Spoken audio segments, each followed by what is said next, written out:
Du 12 au 14 octobre 2021, des audiences de confirmation des charges dans l'affaire le procureur contre Mahamad Saïd Abdelkani se sont tenues devant la chambre préliminaire 2 de la Cour pénale internationale.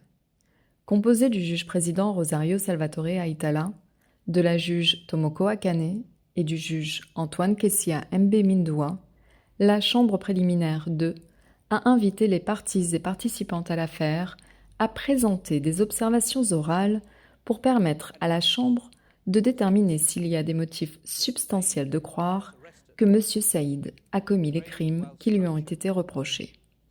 Ressortissant de la République centrafricaine, M. Saïd est suspecté par le bureau du procureur d'avoir commis des crimes contre l'humanité et des crimes de guerre qui se seraient produits en 2013 à Bangui, la capitale de la République centrafricaine.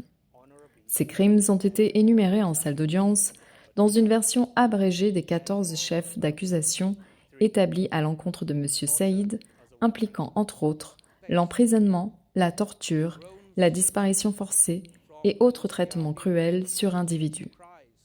Le nouveau procureur de la CPI, Maître Karim Khan, a assisté à l'ouverture de ces audiences et a présenté les déclarations liminaires, soit une introduction de l'affaire.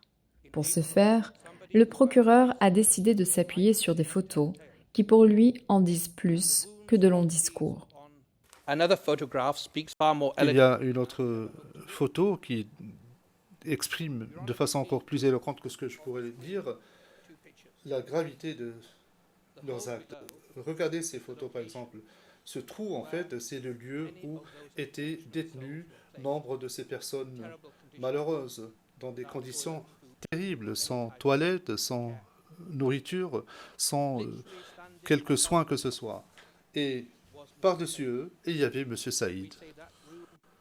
Dans cette pièce, dans ce lieu, eh bien, c'est là que se trouvait son bureau. D'ailleurs, les éléments de preuve dont nous disposons le montreront et le prouveront. Il fréquentait cet endroit. Il était au-dessus de ces personnes. Il piétinait leurs droits. Il ne peut plaider l'ignorance. L'odeur était nauséabonde. Il était très proche de ces crimes.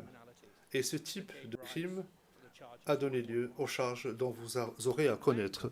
Au cours des 3 jours d'audience, le premier substitut du procureur, Eric MacDonald, accompagné des membres de son équipe, ont continué de présenter les éléments qui, pour eux, constituent la preuve que M. Saïd aurait participé à la détention d'individus et à la commission de crimes dans 2 lieux dont le suspect aurait eu la charge, à savoir l'OCRB, l'Office central de répression du banditisme, et le CEDAD, le Comité extraordinaire de défense des acquis démocratiques.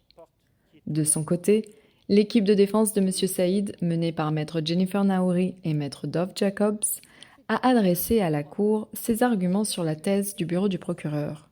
Tour à tour, les avocats ont étayé des arguments selon lesquels l'accusation présenterait une faiblesse probatoire. Dans ces conditions,